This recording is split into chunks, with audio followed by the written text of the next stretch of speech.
जब बाघ ने बचाई शेर की जान।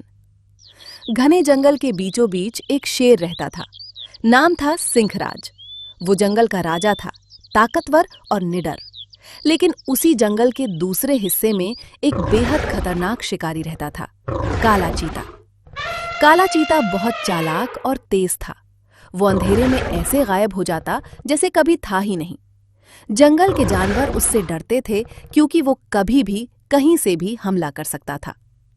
एक दिन सिंहराज शिकार की तलाश में जंगल के गहरे हिस्से में चला गया। उसे पता नहीं था कि वो काला चीते के इलाके में आ चुका है। अचानक झाड़ियों में सरसराहट हुई। सिंहराज सतर्क हो गया, लेकिन इससे पहले कि वो कुछ समझ पाता, काला चीता बिजली की तरह उस पर टूट पड़ा। दोनों के बीच भयानक लड़ाई शुरू हो गई। चीता बहुत तेज था और सिंहराज धीरे धीरे कमजोर पड़ने लगा। उसके शरीर पर कई घाव हो चुके थे। ऐसा लग रहा था कि आज जंगल अपना राजा खो देगा। तभी जंगल में एक जोरदार दहाड़ गूंजी। रा! वो था बाघ विक्रम। उसकी आंखों में आग थी। वो पूरी रफ्तार से दौड़ता हुआ आया और सीधे काला चीते से टकरा गया। धड़ाम! इतनी जोरदार टक्कर कि पेड़ों से पत्ते गिरने लगे। अब लड़ाई और भी खतरनाक हो चुकी थी। काला चीता एक पल के लिए चौंका, लेकिन फिर उसने बाघ पर हमला कर दिया। दोनों के बीच तेज पंजों और दांतों की टक्कर होने लगी। इधर घायल सिंहराज भी उठ खड़ा हुआ।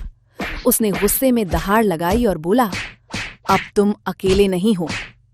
अब तीनों के बीच भयानक युद्ध छिड़ गया। काला चीता इधर उधर भागकर हमला कर रहा था, लेकिन इस बार उसके सामने दो शक्तिशाली शिकारी थे। बाघ ने एक जोरदार पंजा मारा। चीता हवा में उछल गया। उसी पल सिंहराज ने मौका देखकर उस पर हमला किया। काला चीता समझ गया, अब जीतना नामुमकिन है। वो धीरे धीरे पीछे हटने लगा। उसकी आंखों में पहली बार डर था। ये खत्म नहीं हुआ।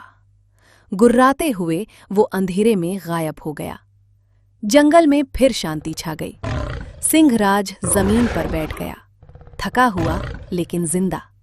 वो बाघ विक्रम की तरफ देखता है और कहता है, आज अगर तुम नहीं आते तो मेरा अंत तय था। बाघ शांत आवाज में बोला, जंगल में ताकत से ज्यादा जरूरी है साथ। उस दिन के बाद जंगल में कोई भी जानवर अकेला नहीं था और काला चीता, उसने कभी उस जंगल की तरफ मुड़कर भी नहीं देखा।